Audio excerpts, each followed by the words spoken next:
Enfin, en Suisse, on cherche des spécialisations. Les week-ends. Profil trop vendeur, ça peut faire peur aux recruteurs et aux RH. On ne recruterait plus de frontaliers. Si tu bosserais dans l'horlogerie, tu ne serais pas du tout recruteuse. Comment tu ferais pour trouver un emploi dans les 90 jours? Il faut avoir entre 100 et 200 messages en attente parce que j'en reçois tout le temps. Septembre, la reprise des vacances, les RH sont à bloc, les recruteurs aussi, j'imagine. Oui. Et puis c'est là où on a un pic de recrutement. Oui, mais il faut postuler. Il faut postuler justement. Si vous postulez en entreprise, il ne faut pas postuler les lundis. Si jamais. Merci. Je suis content de t'accueillir ici. Salut à toi, bienvenue sur cette chaîne YouTube. Si tu ne me connais pas, je suis Julien, j'accompagne les candidats français dans leur insertion sur le marché suisse. Et aujourd'hui, j'ai le plaisir de voir Eylem, une recruteuse en Suisse. On va parler un peu de tout, de ce qu'il faut faire et ce qu'il ne faut pas faire pour décrocher un emploi en Suisse. Eylem, quel est ton parcours déjà pour commencer? Comment tu as commencé tout ça? Alors moi j'ai le parcours assez classique d'un enfant qui est né en Suisse et qui fait tout son parcours en Suisse. Donc j'ai fait un CFC d'employé de commerce. Et enfin, moi, mon but, c'était pas du tout être dans le milieu commercial, tout ça. Okay. Moi, je voulais être éducatrice spécialisée de base. Et donc, j'ai continué après mon CFC de faire une maturité post-CFC, mais dans le niveau social, du coup. Et le but, c'était d'intégrer la haute école sociale que j'ai pu intégrer, du coup.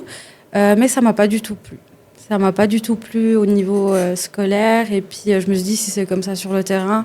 Enfin, à l'école, ça va pas être facile sur le terrain, donc je me suis dit, faut que je trouve quelque chose avec mon diplôme, mais j'ai besoin de ce contact humain, j'ai besoin d'aider, donc j'ai pu faire un stage dans le recrutement et ça m'a énormément plu, donc j'ai continué là-dedans et fait des diplômes de ressources humaines du coup.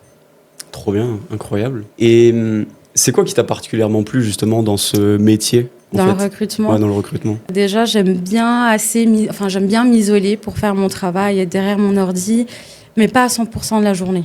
Ça devient très vite embêtant. Comme j'ai dit, j'ai besoin de ce contact humain et j'ai surtout besoin de ressentir que j'aide les personnes. Donc, aider les gens à trouver du travail, il n'y a pas mieux. Tu les aides à payer leurs factures, à amener de l'argent à la maison et de manger, quoi. Ok. Et parce que du coup, toi, tu as bossé du coup, en Suisse depuis le début ou tu as travaillé autre part? Non, j'ai travaillé qu'en Suisse et principalement dans le canton de Neuchâtel. Super, incroyable. Et qui tu accompagnes concrètement? Qui tu places? Quel secteur tu es spécialisé aujourd'hui? Alors, je peux placer tout le monde qui vient de l'Union européenne et principalement, alors j'ai fait plein de secteurs, mais principalement dans le secteur de l'industrie technique et la logistique. D'accord, ok. Parce que là, du coup, c'est intéressant ce que tu dis, c'est que tu m'as parlé de l'Union européenne. Oui. Est-ce que tu places ceux qui ne sont pas ressortissants de l'UE ou... Non, c'est des métiers qui sont bien spécifiques, c'est des demandes qui sont bien spécifiques, il y a vraiment des règles à respecter. Il faut ne pas trouver en fait cette main-d'œuvre en Suisse et en Union européenne. J'ai des collègues qui l'ont fait, mais principalement pour le domaine de la santé.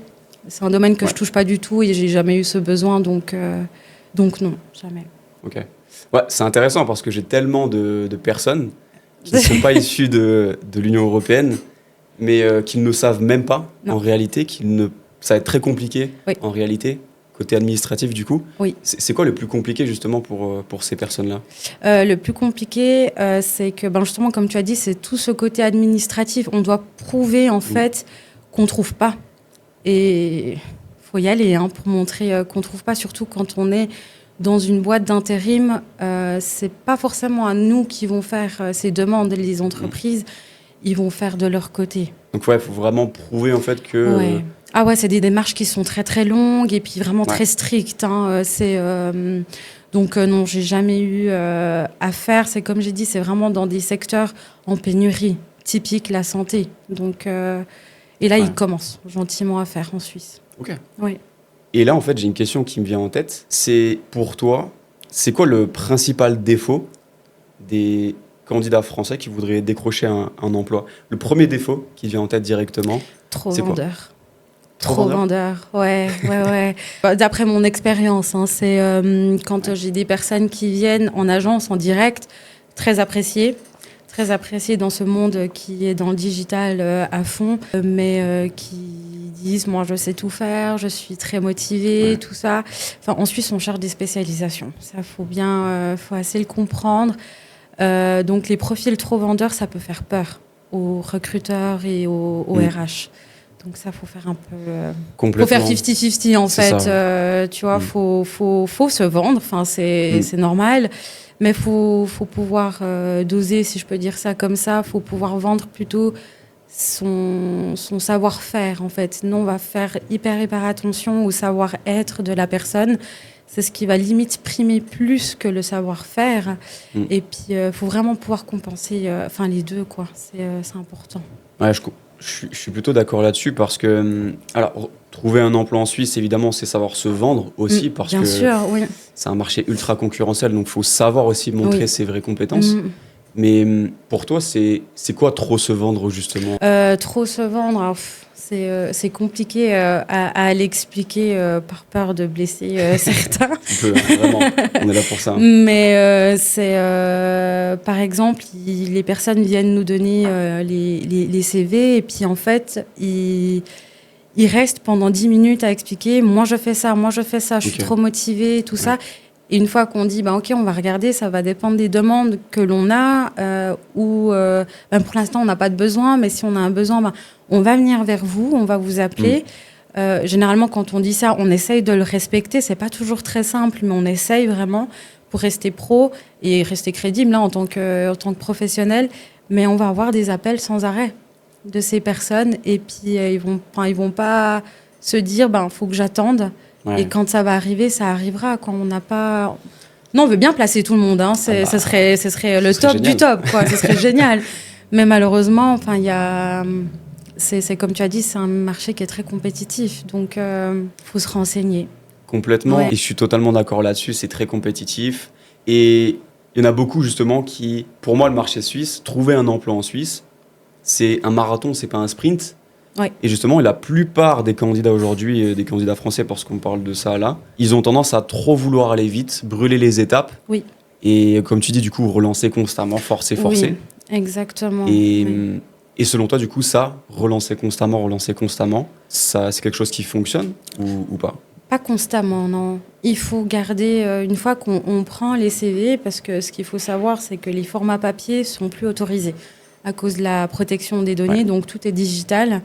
Donc si on prend le CV, c'est on peut faire quelque chose avec ce CV. C'est que si on n'a pas directement un emploi à proposer, on va avoir à la suite. On connaît notre marché, on connaît nos clients. Et quand on dit, on va généralement dire, si au bout de 2 semaines, vous n'avez pas un appel de notre part, rappelez-nous.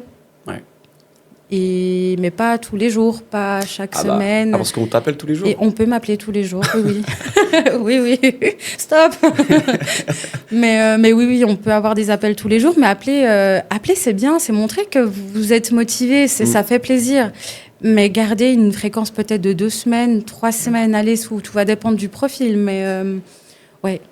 Ça, je suis totalement d'accord là-dessus et je me mets un peu à ta place parce que se faire relancer un peu tous les jours, c'est compliqué, surtout avec la masse de candidats aujourd'hui qui veulent travailler en Suisse. Ça devient compliqué. Cependant aussi, c'est quoi justement la fréquence de relance, le délai, la timeline pour relancer la plus optimale, quoi, selon toi ? Moi, 2 semaines, vraiment 2 semaines, parce que on peut avoir plein de commandes en une semaine, on peut avoir plein de demandes en une semaine. Si nous, on n'appelle pas, c'est que, comme tu as dit, il y a plein de monde. On a plein de gens dans notre base de données ou qu'on a, nous, déjà sourcés au préalable. Donc, 2 semaines, c'est bien.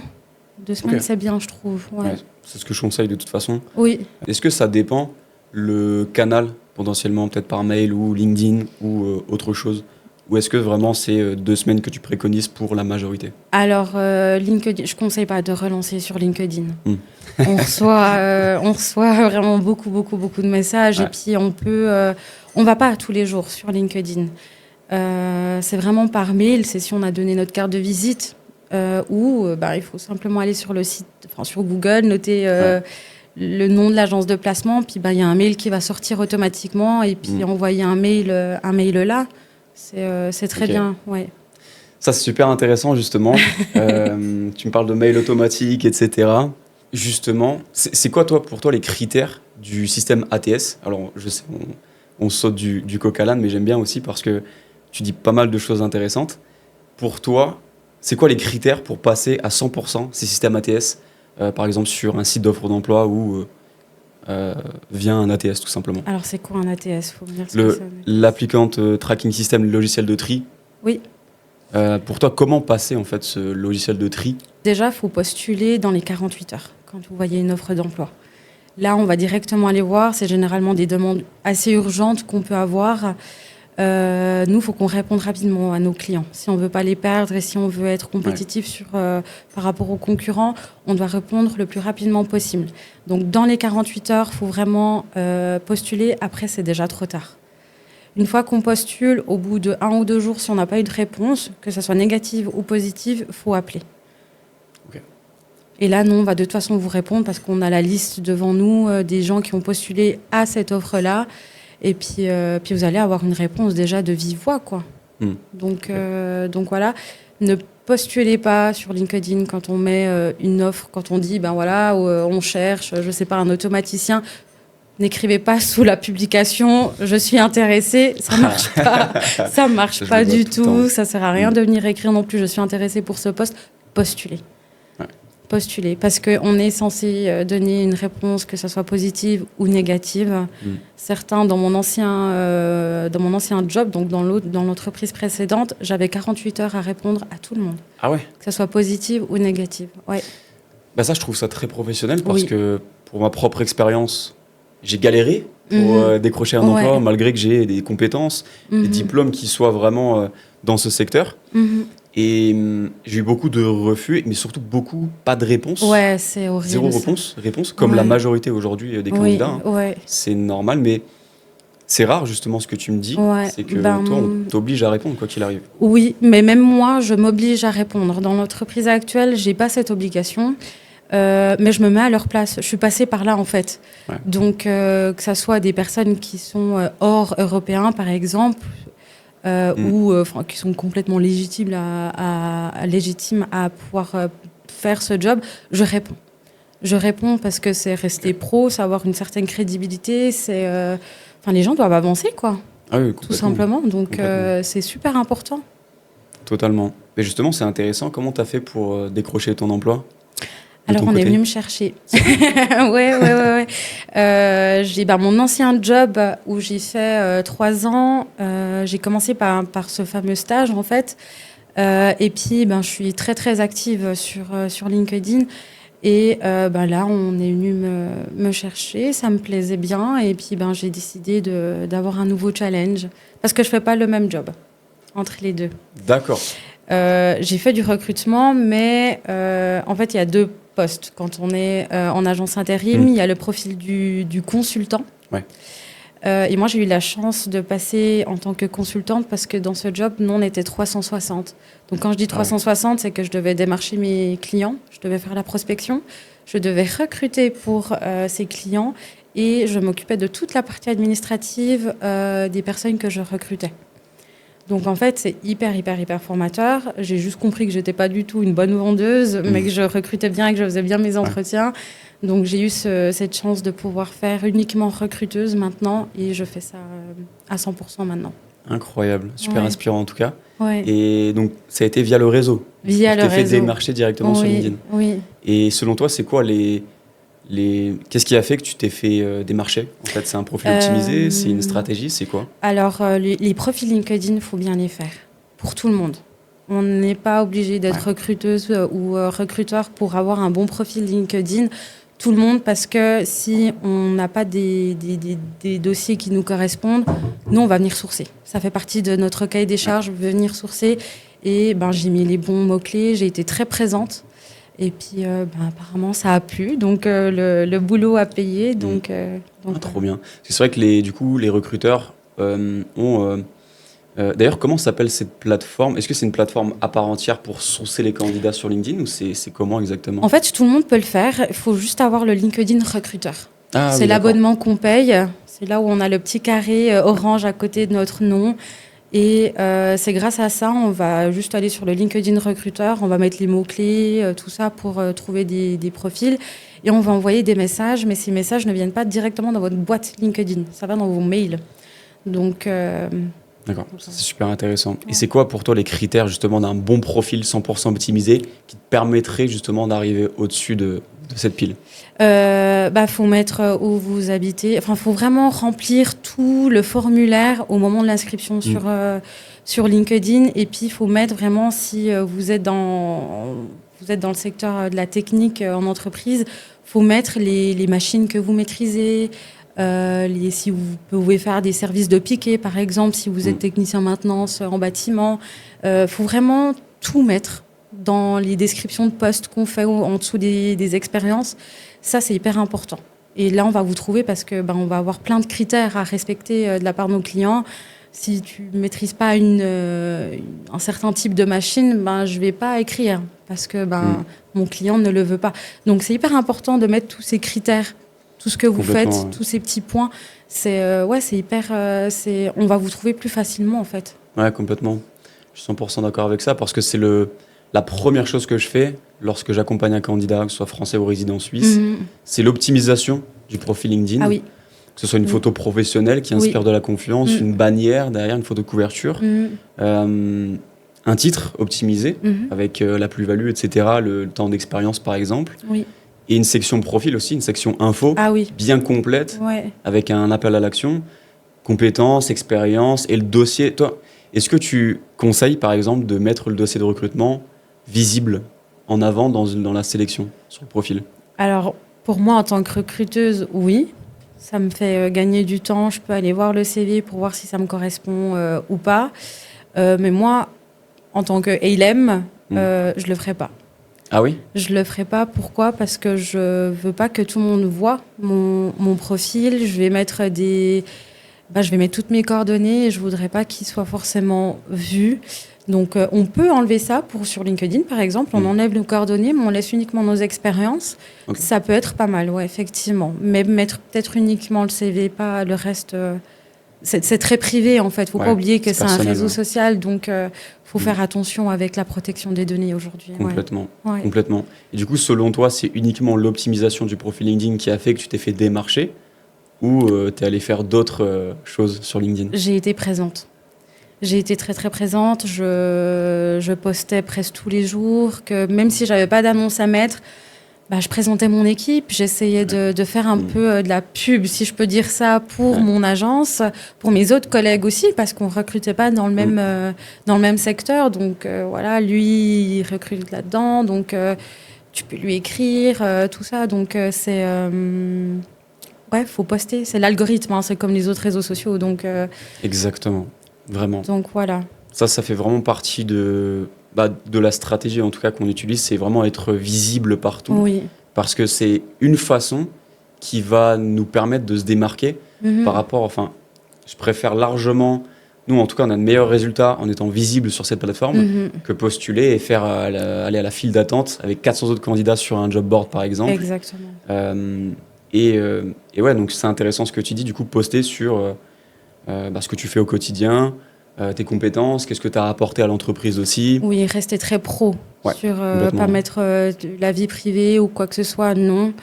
Mais rester très pro, montrer ce que vous faites au travail sur cette plateforme. Non, moi je trouve ça très bien, honnêtement, ouais. Ouais, complètement. Ouais. Et si je peux te parler justement du CV et des erreurs justement qu'on pourrait éviter à tout prix et les erreurs que tu vois constamment, ce serait quoi? Mettre un +33 devant le numéro. Parce qu'on a souvent, les numéros commencent par 0,70, tralala, mais en France, il y a des 0,7, des 0,6. Donc quand c'est des 0,6, on comprend directement, mais quand c'est un 0,7, on ne comprend pas forcément.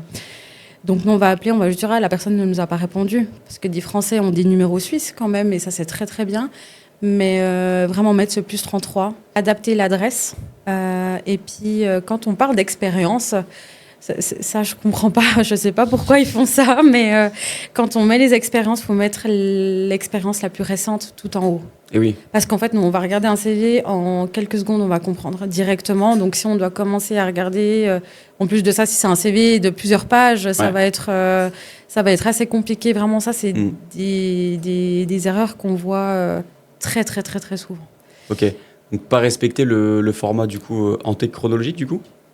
Oui. Ouais, c'est ça. Oui. Ok. Et du coup, le numéro de téléphone en plus 33 avec l'indicatif, Oui. ça, je vois constamment aussi. Oui, ça, c'est c'est très une erreur important. classique. Ouais. Et selon toi, c'est quoi les prérequis pour avoir un vrai CV optimisé aussi et adapté pour la Suisse ? Alors, quand on met notre expérience, on a travaillé dans cette entreprise en tant que nanana, de telle et telle date à telle et telle date, faut pas le laisser comme ça. Faut mettre des points de ce qu'on a fait durant cette expérience. Je reviens constamment sur les machines parce que c'est mon secteur. Du coup, mettre les machines sur lesquelles nous avons travaillé, tout ça, c'est vraiment pas très long, mais mettre quelques points de ce qu'on a fait, en fait, tout simplement, un petit peu détaillé. Ça, c'est très, très, très bien. C'est un CV qui est travaillé. Faire un CV qui est assez sobre, assez facile à lire. Et puis, une petite photo, ça fait toujours plaisir, quoi. Ah, ouais. Justement, toi, tu es pour la photo ? Moi, je suis pour la photo, oui. Je fais aucune discrimination, hein. Ça, c'est pas du tout. C'est pas du tout pour me dire, ah, lui, son visage me plaît pas, donc non, je le recrute pas. Pas du tout. Ça fait juste un CV travaillé, en fait. On montre que on voit que la personne a pris du temps à faire son CV, il l'a adapté. Enfin, ouais, il s'est donné de la peine, donc cette personne est motivée, en fait. Complètement. Donc, ouais. Et je suis totalement d'accord, parce que c'est aussi une façon de voir la personne, aussi. Parce que voir juste du texte noir sur blanc, je pense que tu en vois tous les jours. Oui. Mais avoir une photo et voir à quoi ressemble la personne, c'est un peu la première impression qu'on peut avoir de la personne. Et en plus, si elle est professionnelle, avec un beau sourire potentiellement, peut-être que ça peut ajouter un plus. Oui, bon, ça va dépendre des secteurs. Si je recrute quelqu'un dans le bâtiment, honnêtement, la personne a mis une photo ou pas, je m'en fiche complètement. Même si le CV n'est pas très joli pour une personne qui cherche dans le bâtiment, enfin, c'est pas grave, c'est pas du tout son domaine. Le monsieur, il est bon sur le chantier, donc c'est le monsieur ou la madame. Mais si je cherche quelqu'un dans le secteur de la banque, là, oui, la photo va être importante. Pas pour moi, mais surtout pour le client, en fait. Donc, faut adapter le CV par rapport au secteur aussi. C'est toujours la même chose, en fait. Totalement. Donc, du coup, l'indicatif du numéro de téléphone, l'ordre antéchronologique, avoir des expériences avec des bullet points, où on voit, du coup, les outils. Par exemple, là, c'est cohérent, du coup, toi qui place dans la logistique, l'industrie aussi, tu m'as dit ? Oui. Parfait. Est-ce qu'il y aurait d'autres points ? Parce que moi, personnellement, je ne pense pas qu'il y a vraiment de CV suisse et de CV français. Je pense plus que le CV suisse, il faut vraiment mettre le paquet et avoir vraiment un CV totalement optimisé. Oui. En fait. Alors, en fait, ce que je vois sur certains CV français, c'est qu'il y a eu énormément d'expérience. Parce que le temporaire, c'est quelque chose qui est très mis en avant, j'ai l'impression, en France, mais pas en Suisse. Donc, quand on voit beaucoup, beaucoup, beaucoup d'expérience, ça fait peur. Alors que la personne, ça peut... Il voulait faire du temporaire, il a fait du temporaire et il peut défendre ça une fois qu'on l'a en entretien. Ça, c'est pas du tout un souci. Mais vraiment, si la personne, elle cherche, encore une fois, dans l'industrie technique et qu'elle a eu des expériences en bâtiment, ça sert à rien de développer. Donc, il faut vraiment mettre l'accent sur le métier qu'on cherche, en fait. Donc, faut... Et puis réduire au maximum les expériences qui datent d'il y a 10 ans. Complètement. Et qu'est-ce que tu conseillerais pour un candidat français qui voudrait s'expatrier en frontière suisse, mais au niveau de l'adresse sur ton CV, tu mets laquelle ? Alors, c'est un peu compliqué parce que s'il n'a aucune connaissance dans le coin, faut laisser l'adresse, mais mettre peut-être en parenthèse possibilité de déménagement ou quelque chose comme ça. Et s'il a une personne chez qui il peut héberger le temps que lui trouve un domicile, mettre cette adresse-là avec l'accord de la personne. Mais il faut montrer que la personne est prête à déménager. Ah, bien sûr. La mobilité, quoi. Oui. Ouais, très intéressant, ça. Alors, on me bombarde de messages en ce moment sur Instagram. On me dit, Julien, je vois plein de réformes passer. On ne recruterait plus de frontaliers là bientôt, donc j'ai un peu peur. Et c'est quoi ton avis là-dessus, justement? Non, je pense pas. C'est pas possible. C'est pas possible. En fait, je me suis pas renseignée sur ces nouvelles réformes, mais c'est pas possible. En zone frontalière, ils pourront pas. Il y en a trop. Donc, ils sont déjà en emploi. Là, maintenant, en tout cas, dans le canton de Neuchâtel, on est dans une crise économique depuis déjà quelques années. Donc, du coup, le chômage a augmenté. On a beaucoup de résidents qui ont cotisé pour le chômage, qui travaillent pas. Et donc là, nous, on va d'abord regarder les personnes qui sont au chômage pour recruter. On va pas donner feu vert à un frontalier alors qu'on a un profil qui correspond très bien, qui est au chômage. On va prioriser ces personnes-là. C'est peut-être ça qui peut faire un petit peu peur, mais enfin, c'est passager, quoi, comme toute crise économique. Donc c'est vrai que pour l'instant, pour les frontaliers, c'est un petit peu chaud par rapport à avant. Mais quand ça démarre. Hein. Nous, il y a des très bons profils français, hein, honnêtement, qu'on en a besoin, moi, je pense. Donc, c'était important aussi de clarifier ce point-là, parce que vraiment, c'est... Oui, il faut être patient, en fait. Oui, il faut être patient. Il faut se renseigner, en fait, sur le canton où on aimerait aller travailler. Chaque canton n'est pas pareil. Le secteur n'est pas pareil. L'économie n'est pas pareille. Nous qui sommes dans cette crise depuis quelques années maintenant, moi, je fais beaucoup de refus, quoi. Et ils sont pas très contents, mais malheureusement, c'est ce que le canton nous demande de faire, en fait. Complètement. 100% d'accord. Et selon toi, qu'est-ce qui te fait dire non à un candidat, par exemple, un candidat dans la logistique, qu'il soit résident ou français? Qu'est-ce qui te fait dire non? Alors, dans un premier temps, le permis. Quand je dis le permis, c'est CACES. Oui. Qui ne sont pas du tout valables en Suisse. Ouais.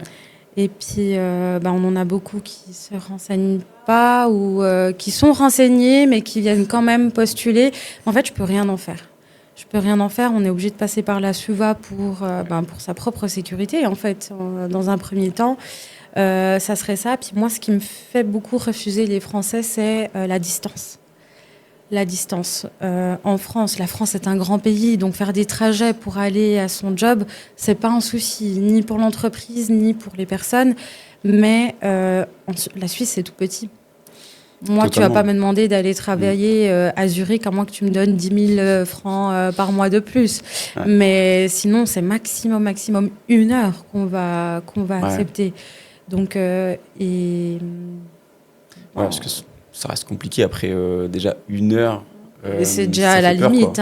C'est déjà limite 1 heure, honnêtement. Moi, j'ai des clients 30 minutes, pas plus. Oui. Encore une fois, ça dépend du canton. Canton de Neuchâtel, c'est très petit, tout le monde se connaît, donc on va faire attention à tout ça. Donc ça va... faut respecter ces distances, en fait, demandées ou dit par le recruteur, en fait. Il faut déménager si on veut bosser. Ça, c'est clair. Hein. Ça, c'est ce que je dis à tout le monde, justement, être mobile et puis vraiment connaître aussi le terrain un minimum. Parce qu'il y en a plein qui font se tête baissée, et ça a été mon cas, hein, justement. Donc, je sais la galère que c'est après pour se débrouiller. Donc, c'est infernal. Donc, vraiment connaître le terrain et puis, donc, ce que tu as dit, s'informer sur les normes suisses, sur les permis. Il y en a énormément dans la logistique, qui ont que les CACES, etc., mais qui postulent depuis des mois. Il y en a, ça fait même plus de 1-2 ans, potentiellement, j'en ai certains. Et ils se mangent que des refus, ils ne savent même pas pourquoi.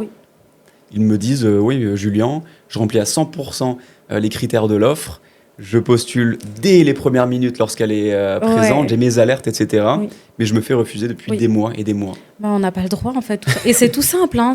On va sur Google, permis SUVA, on met, et c'est 1 ou 2 jours de formation, hein, pas plus. C'est tout simple. C'est très, très court. Quand on a déjà le CACES, on ne réapprend pas tout. En fait, on doit juste l'adapter au permis suisse, tout simplement. Non, c'est tout simple. Et il y en a partout, hein. Donc, faites-le parce que là, il y a des besoins. Complètement. Et tu ressens vraiment ce besoin-là actuellement? Alors, dans le canton de Neuchâtel, non, parce que nous, on a un canton qui est dominé par l'horlogerie. Ouais. et ben, l'industrie technique du coup.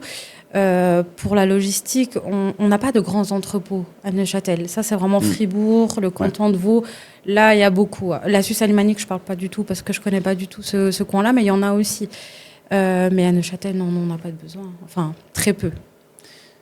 Et on entend aussi parler justement de l'horlogerie et de la santé de ce secteur en ce moment.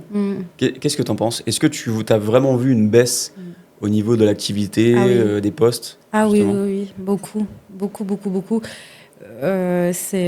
On voit déjà dans les journaux, ça sort, hein, ils font du chômage technique, il y a beaucoup de licenciements. Les premiers licenciés, c'est les temporaires, malheureusement. Et puis, la petite main d'œuvre, si je peux dire ça, c'est les opérateurs, tout ça. Il y a eu énormément de licenciements. Nous, dans nos demandes, on a des demandes, c'est le mouton à 5-6 pattes, quoi. Je l'entends tout le temps, ça. Oui, alors qu'il y a quelques années, on pouvait envoyer, ils étaient pris. Nous, on devait juste dire, OK, nous, ça a matché. Et puis on envoyait, quoi. Mais oui, on le ressent énormément. Mais dans tous les secteurs, hein. Oui, bien Parce sûr. qu'une fois que l'horlogerie est touchée, tout le reste est touché. Pourquoi? Parce que l'industrie technique, généralement, c'est des sous-traitants de l'horlogerie. Ils font les machines pour l'horlogerie. Donc, il n'y a pas de boulot plus tard, mais ils sont touchés. Les gens ne veulent plus rénover ou acheter des maisons. Donc, le secteur du bâtiment, il est touché également. Moi, j'ai vu mes derniers mois dans mon ancien emploi, j'ai fait beaucoup de seconde œuvre. Et je voyais, les clients me disaient, c'est une année catastrophique. Catastrophique, ouais. Wow. Et là, admettons, si tu bosserais dans l'horlogerie, tu ne serais pas du tout recruteuse. Comment tu ferais pour trouver un emploi dans les 90 jours? Ce serait quoi les étapes? Mes étapes, ce serait de remettre à jour mon CV. Important, parce qu'il y en a beaucoup qui ne le font pas, donc je le dis quand même. Enfin, quand je vois une offre d'emploi, je ne postulerai pas à n'importe quoi.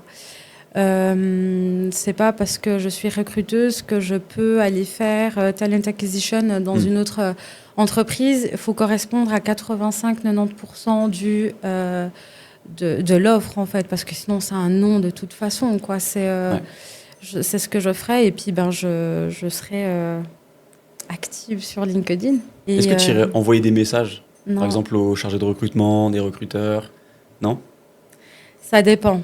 Honnêtement, ça va dépendre. Je me renseignerai sur l'entreprise pour savoir s'ils sont en phase de RHT ou pas. Si je vois qu'il y a des besoins ou comme ça, j'irai voir leur site, leurs offres d'emploi. S'il y a pas mal d'offres d'emploi, ils peuvent avoir besoin d'une recruteuse. Là, je pourrais aller écrire. Mais je ne prendrai pas une liste de RH puis aller faire des messages à tout le monde. Ça, non. Ok. Non. Et justement, pour quelles raisons, selon toi, est-ce que c'est plus dans le sens où tu vas gêner les personnes, tu vas gêner les RH, les recruteurs, ou c'est quoi justement? Non, je perds toute crédibilité. Je perds toute crédibilité. C'est comme j'ai dit, hein, nous, notre canton, il est tout petit. Tout le monde se connaît, donc les gens parlent beaucoup. Enfin, les RH se connaissent. Ouais, totalement. Et je veux pas me mettre un mur devant moi pour la suite de ma carrière. Donc, c'est vraiment faire un tri dans ses recherches. C'est vraiment l'entonnoir. On prend depuis le début et puis on trie, puis on va arriver à un objectif, à une certaine entreprise à laquelle on aimerait postuler. Ouais, je suis totalement d'accord avec ça aussi là-dessus. Donc le démarchage, du coup, éviter le plus possible, surtout dans le canton de Neuchâtel, où c'est un canton assez petit et tout le monde se connaît en réalité. Donc, ok. Alors ça serait pour moi, mais les autres personnes, par exemple les frontaliers qui veulent faire une première expérience en Suisse, c'est la même démarche, il faut se renseigner parce que toute entreprise, ou si je parle d'agence de placement, on ne fait pas tous les mêmes secteurs. Et du coup, il faut postuler aux agences qui font dans le secteur que tu cherches, en fait. Donc, il faut faire ce tri, il faut se renseigner aussi. Complètement.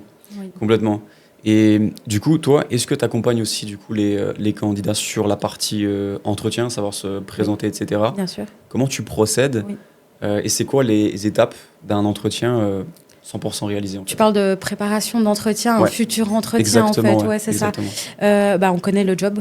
Je connais l'entreprise. La personne, je lui en parle un petit peu aussi avant. Je lui demande de se renseigner sur l'entreprise et je donne une date une semaine après pour, il vient en entretien, mais je ne suis pas la recruteuse qu'il a eue, mais je suis l'entreprise et puis en fait, je fais vraiment un jeu de rôle.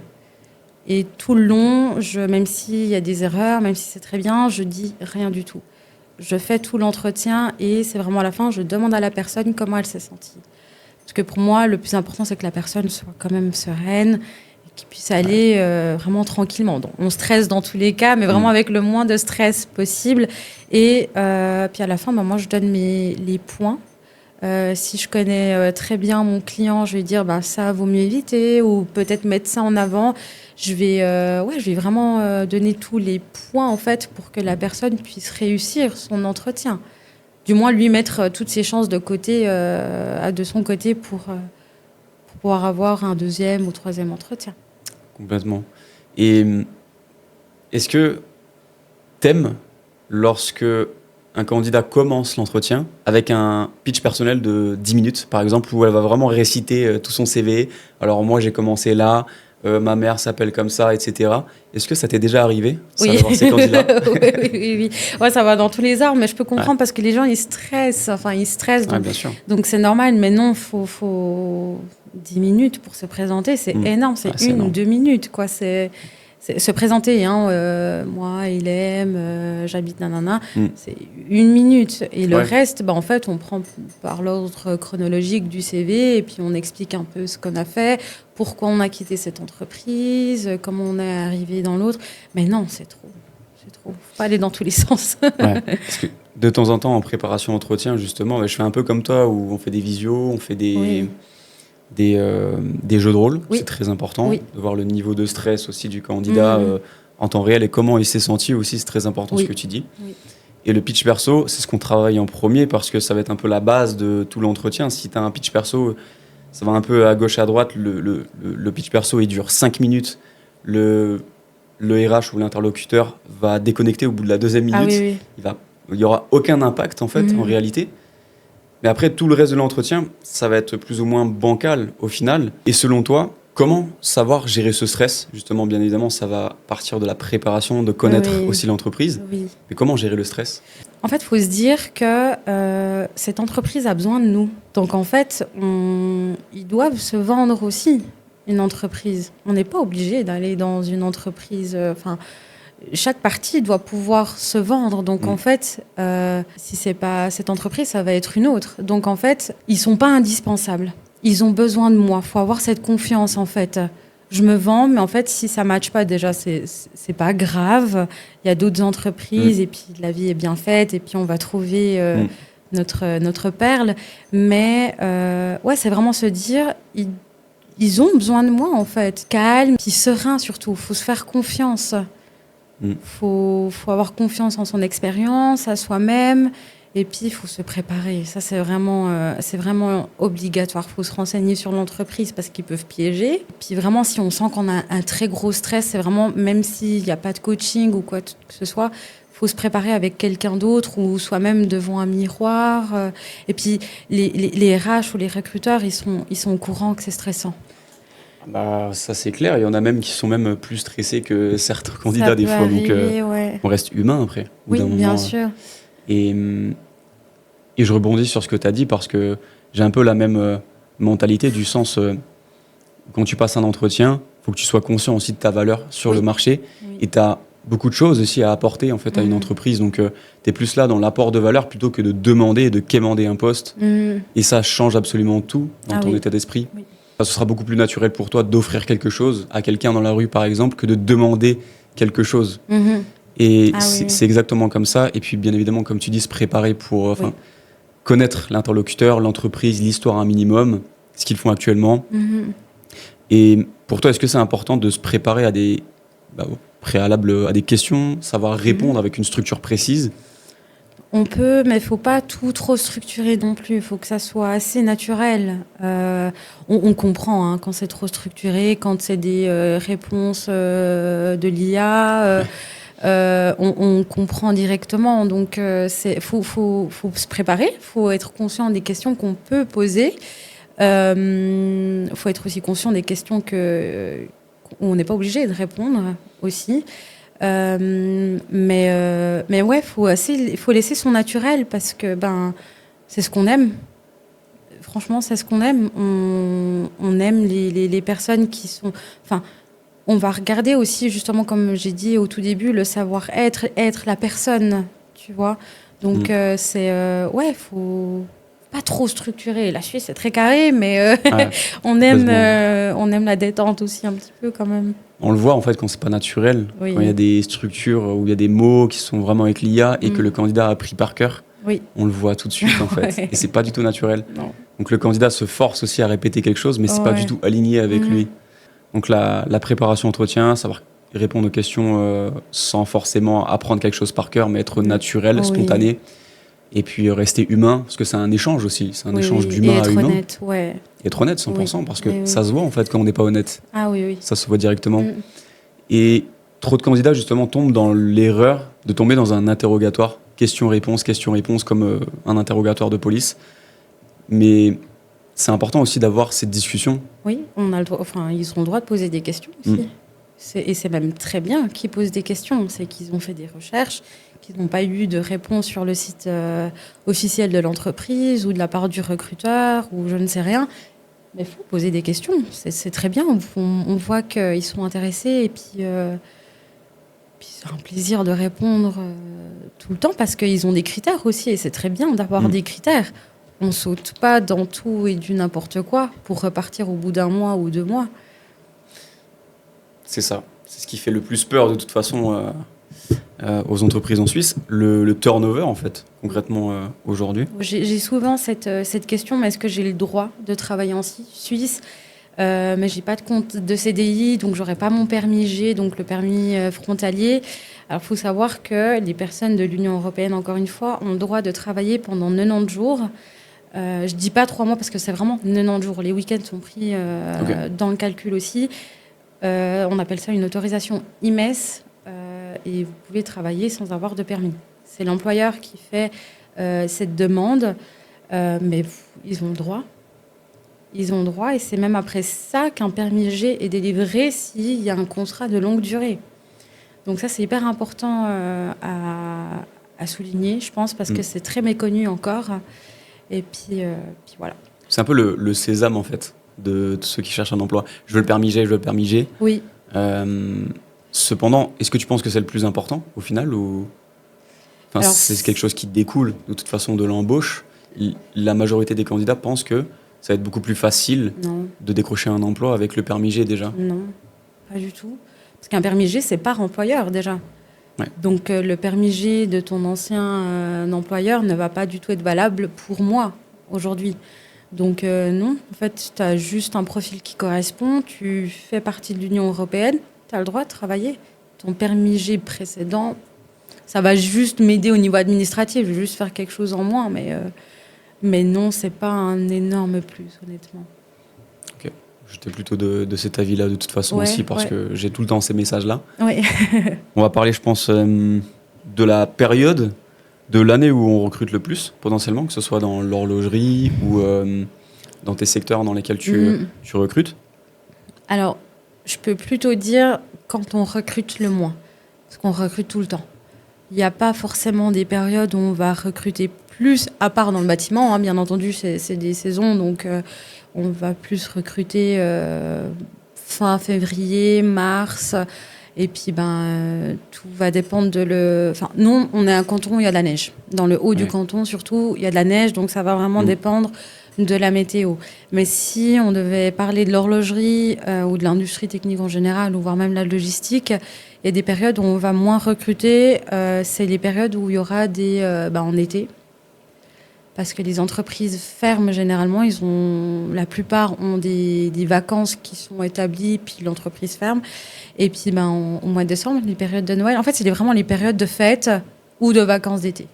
Ok. On va on va pas recruter, quoi. Ils sont pas là. Ouais, c'est un peu off. Donc là, du coup, on arrive sur une période un peu calme, quoi, si je comprends bien bientôt, là. Au mois de fin juillet, août, ouais. Ah, ok. Fin juillet, Fin août, c'est juillet, là août. que c'est les vacances, quoi. Ah, tout le monde part en vacances, hein. Mm. Donc, et puis, du coup, septembre, la reprise des vacances. Les Oui. RH sont à bloc. Les recruteurs aussi, Oui. j'imagine. Oui. Et puis, c'est Oui. là où on a un pic de recrutement, Oui, quoi. mais il faut postuler. Ouais. Faut postuler, justement. Si vous postulez en entreprise, faut pas postuler les lundis, si jamais. Pourquoi, selon toi? Parce qu'il y a des séances, c'est le retour au travail, il y a des séances, il y a des réunions, il y a des... les plannings sont déjà établis, hein. Nous, moi, mon planning de la semaine prochaine, je sais déjà ce que j'ai à faire. Et eux, c'est la même chose. Donc, pas les lundis. En bâtiment, idéalement le vendredi, parce que les jeudis, généralement, c'est là qu'il y a les séances de la construction. Ok. Donc, c'est là qu'ils Intéressant. disent, là, on va avoir besoin de quelques tempos pour ce chantier et tout ça. Si jamais, petit tip. Ouais, c'est clair. Donc C'est voilà. intéressant. Ouais. Et selon toi, justement, c'est quel jour qu'il faudrait éviter pour avoir une bonne candidature, justement, optimisée, où tu pourrais être sûr d'avoir une réponse et le plus optimal, en fait? Il n'y a pas forcément de jour vraiment où on peut avoir une réponse. Il faut tomber sur une personne qui répond. Et ça, c'est compliqué. C'est ça le plus compliqué, parce que tu peux envoyer lundi, mardi, mercredi, enfin tous les jours. Ouais. C'est vendredi, c'est bien parce que on met généralement, moi personnellement, je mets mes annonces ou je remets à jour mes annonces le vendredi pour laisser aux gens de postuler le week-end. C'est là qu'on est le plus tranquille, on a le plus de temps et on peut adapter le CV en fonction de l'annonce ou la lettre de motivation, son dossier de candidature à l'annonce. Donc moi j'aime bien le week-end, postuler le week-end. C'est vrai? Moi, je fonctionne comme ça. Je mets à jour avant de partir le vendredi, et puis ils postulent, et puis je me fixe un jour, généralement le mardi, pour faire toutes mes postulations, mes postulants, trier les candidats, les appeler, prévoir les entretiens. C'est généralement là que je prévois. Ça, c'est super intéressant parce que c'est un peu contre-intuitif. On se dit tous, ouais, il faut peut-être postuler la semaine, on aura le plus de chance. Donc c'est intéressant aussi d'avoir ce retour-là. Il faut voir aussi les dates des offres d'emploi. Ouais, c'est clair. Si tu as une alerte et puis que l'annonce vient de tomber, postule. Ouais, complètement. T'attends pas, tu regardes pas si on est mardi ou vendredi. Tu postules directement. Par contre, si tu vois que l'annonce est déjà là depuis une semaine, là, tu vas regarder peut-être sur différentes plateformes si elle est toujours là, ou peut-être s'il y a une adresse mail en dessous de l'annonce ou un numéro de téléphone. Si le mail, généralement, c'est qu'ils sont OK à répondre. Donc, faut appeler pour dire si l'offre est toujours valable, qu'on est intéressé. Puis, on se vend pas, hein, à ce moment-là. On prend juste les réponses, on raccroche, puis on envoie la candidature. Ok, super. Et est-ce que toi, tu penses qu'il y a des fausses offres d'emploi sur les sites d'offres d'emploi, sur LinkedIn potentiellement? On en parle beaucoup. C'est quoi ton avis?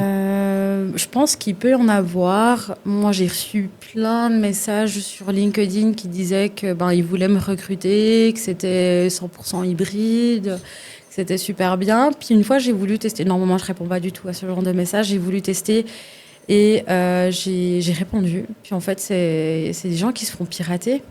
Ah oui, d'accord. C'est des gens qui se font pirater, puis ils écrivent à tout le monde. Et puis je pense que c'est pour avoir soit des données personnelles, soit...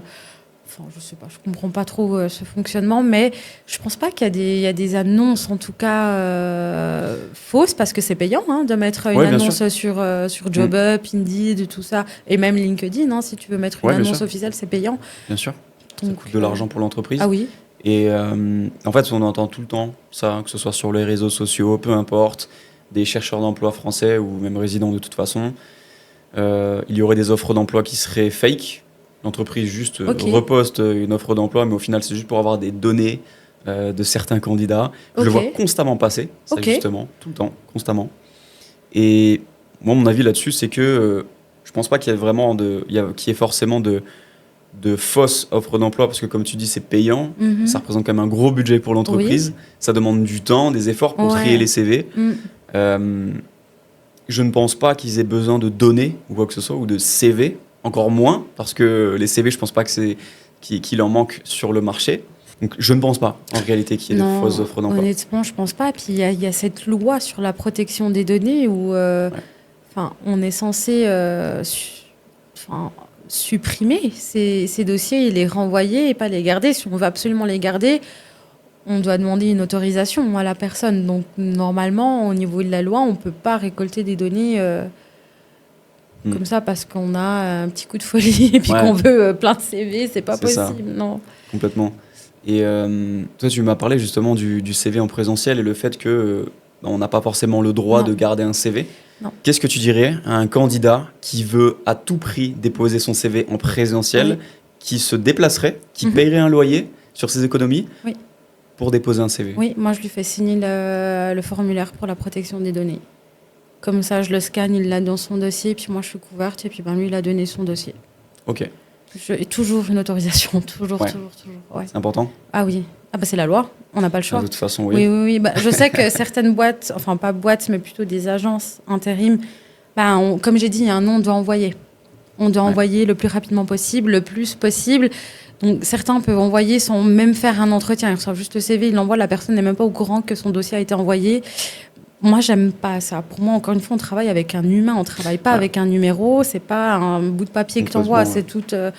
Donc non, moi, faire un entretien en présentiel idéalement, encore une fois, faire signer le formulaire de la protection des données, c'est obligatoire, c'est noté noir sur blanc, c'est la loi. Et puis vraiment bien expliquer l'entreprise, parce que peut-être ça va pas jouer. Peut-être ça va pas jouer, peut-être qu'il a entendu des choses sur cette entreprise et il veut pas y aller. Il peut y avoir plein de choses. Donc c'est hyper important de faire justement ces entretiens et puis complètement. Et puis tout ça, Complètement. Après, pourquoi je t'ai demandé ça? Parce que j'ai énormément de candidats, je pense que tu le sais, que ce soit sur Genève ou même Neuchâtel, d'autres cantons, je pense un peu moins Neuchâtel, mais on a beaucoup de candidats français qui veulent s'expatrier du coup en Suisse pour travailler. Ils n'ont pas encore décroché d'emploi.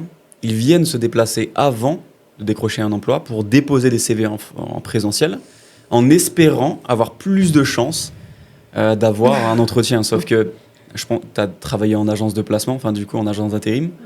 Est-ce que toi, tu as accepté les CV en main propre? Oui. Okay. Oui, j'ai accepté les CV en main propre, comme je dis, en faisant signer, cette autorisation de travail, mais c'est pas quelque chose que je conseille honnêtement. Je conseille pas parce que, encore une fois, renseignez-vous avant de venir. Là aujourd'hui, c'est pas là que je vais recruter le plus possible, quoi. C'est pas à cette période que je vais pouvoir donner la chance à tout le monde, que ce soit même pour du tempo ou du fixe. C'est pas maintenant. Donc pour moi, à moins que c'est un objectif de vie de partir de la France et puis de venir habiter en Suisse et que c'est ce que vous voulez absolument, faites-le. Mais si c'est pour augmenter ses chances pour trouver du travail, moi je pense pas. Appeler, postuler, et puis quand on peut même appeler l'agence, pas peut-être les directs, demander à parler. Nous, on est conseillers. On est là pour donner le plus de conseils possible. Ok, on a un travail qui fait que on travaille hyper vite, et puis, mais on sait que justement, comme j'ai dit, on travaille avec l'humain, donc on va prendre le temps d'expliquer. Après, le but, c'est pas de faire la psy, puis de parler de toute la vie, de toutes les choses qui vont pas, choses qui arrivent très, très, très fréquemment. Mais on peut conseiller, vraiment. Moi, en tout cas, je prends le temps, parce que c'est des changements de vie, faut prendre au sérieux ces gens. Ouais, mais justement, ce que tu dis, c'est important parce que ça se perd énormément. Oui. Alors, moi-même, j'ai démarché énormément d'agences de placement, d'entreprises, peu importe. On m'a toujours fermé la porte très brusquement. Et ça, pareil pour beaucoup de candidats que j'ai pu accompagner. Oui. Déjà, pour essayer d'appeler une agence de placement, on va refuser déjà poliment et dire de postuler sur le site. Ça, c'est normal parce que les processus de recrutement sont très digitalisés et précis pour gagner du temps, et c'est plus facile pour vous, évidemment. Cependant, est-ce que tu penses que c'est réellement important pour toi d'appeler aussi les agences via le numéro de téléphone, peu On importe? peut appeler, tout va dépendre de la question. Si, encore une fois, faites vos recherches. Si LinkedIn, tout le monde est là, on voit l'expérience de tout le monde. Vous mettez même le nom d'une agence de placement, vous allez tomber sur les personnes qui travaillent dans cette agence, vous allez voir le lieu de travail. Donc allez voir, regardez quel est le nom et prénom de cette personne, vous appelez l'agence et vous demandez à parler à cette personne, on va gentiment vous transférer. Et puis on va répondre, si on n'a pas le temps, on va dire rappelez dans quelques heures, ou on prend les numéros puis on rappelle quand on a un petit peu de temps. On ne peut pas le faire avec tout le monde, on s'entende bien parce que du coup il y a trop de monde. Mais ou là, écrivez sur LinkedIn peut-être pour demander un conseil. Et là, dès qu'on a un petit moment, là, on peut même le faire le week-end. LinkedIn, c'est privé, donc on peut le faire. Complètement. Ok, super. Et pour terminer, justement, je voulais te poser une question sur les candidats que tu accompagnes, du coup, que tu places. Combien de temps, généralement, ça prend, le processus, à peu près? Parce que ça peut varier, évidemment, ça varie constamment. Oui, effectivement, ça peut varier. En horlogerie, ça peut être très long. Ouais. Ça peut être très, très long. Moi, j'ai un client, ça peut prendre 3 semaines pour qu'il me réponde, si le dossier est OK ou pas. Oui. Carrément. Oui, mais je le sais, donc je vais le dire au candidat. Je vais dire à la personne qui postule, avec qui j'ai l'entretien, ça peut prendre du temps, est-ce que c'est OK pour toi? Mais sinon, ça dépend tellement. Moi, j'ai eu des placements le jour même, où c'était OK. Le lendemain, il y avait un entretien, et puis lundi d'après, il commençait. Dans quel secteur? C'était la logistique. Incroyable. Ouais, la logistique, même ça va dépendre si c'est urgent ou pas.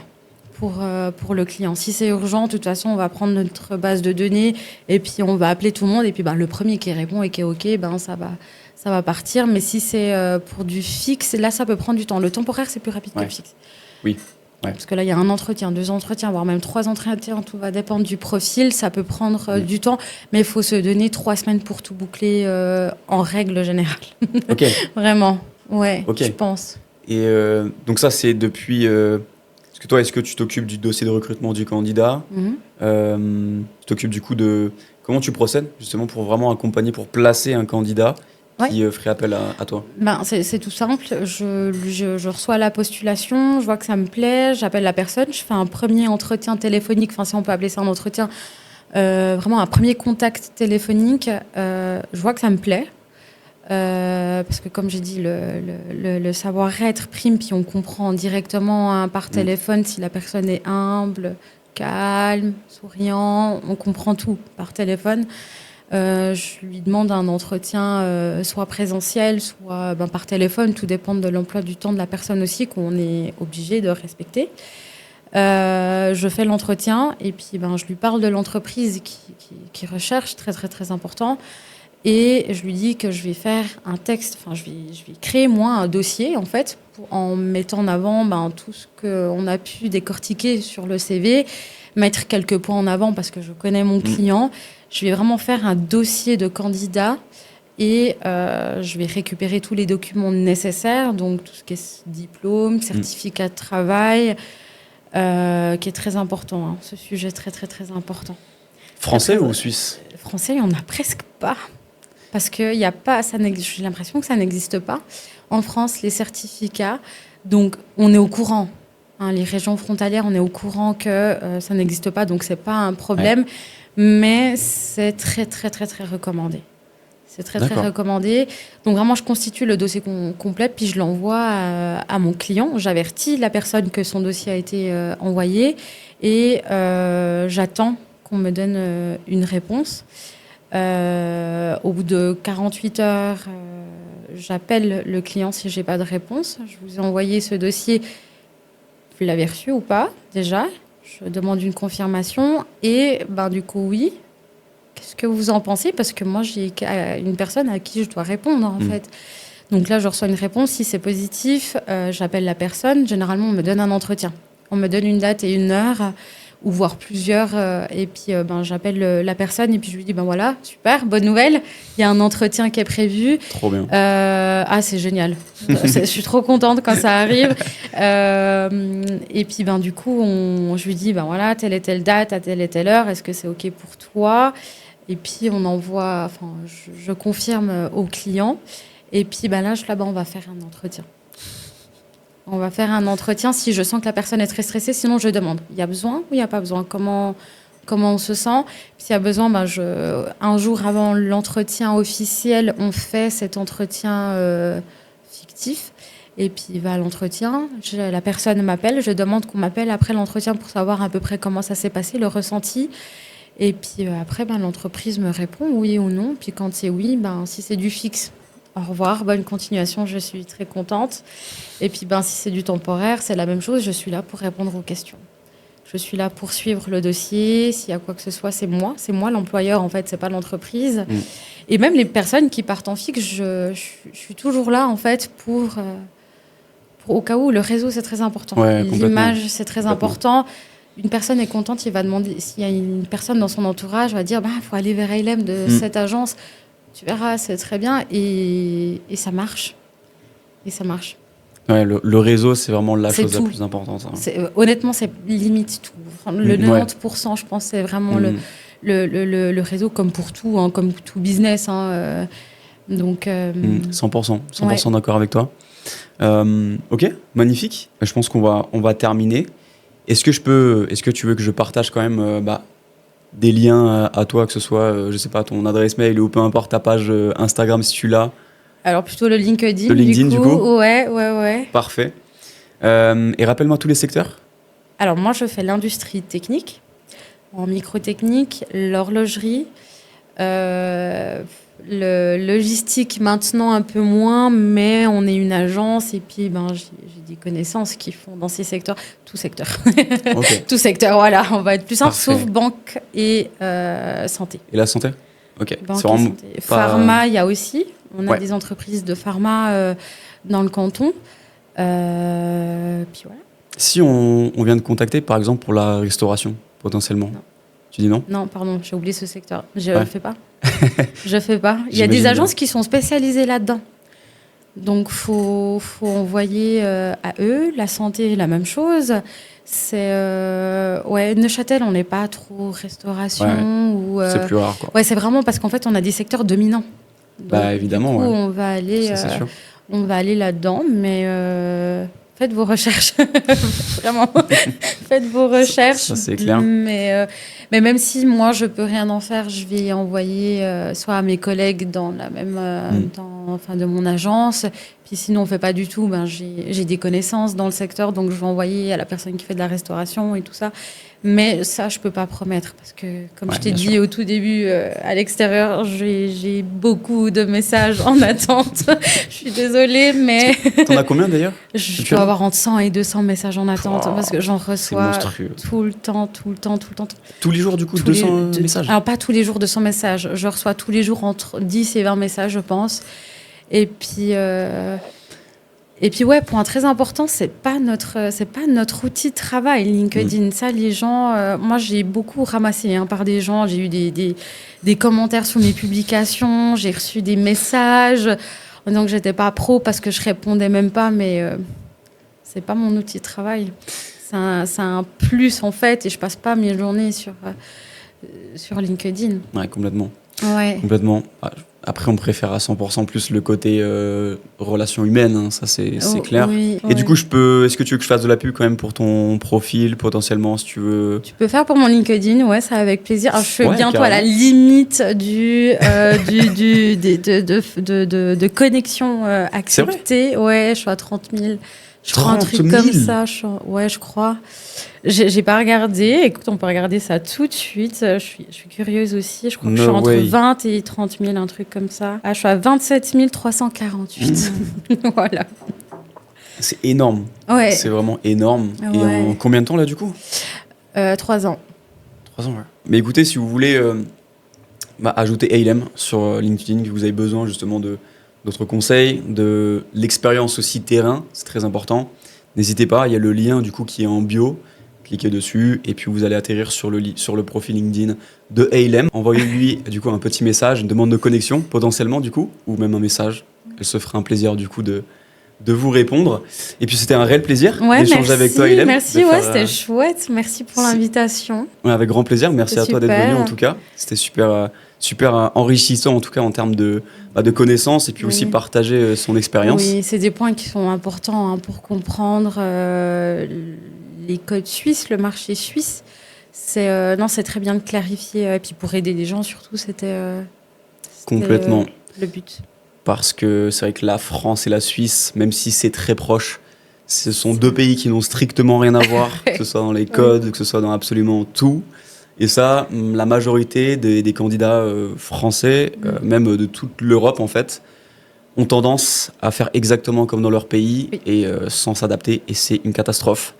Donc merci infiniment merci ELM. À toi. Merci. Et puis il y a un lien dans la bio si jamais vous voulez faire accompagner en one-to-one dans votre insertion sur le marché suisse. C'est un audit totalement offert. On va vraiment éplucher votre stratégie de A jusqu'à Z et voir les blocages et potentiellement voir si je peux vous accompagner jusqu'à l'obtention de ce contrat et votre installation en frontière suisse.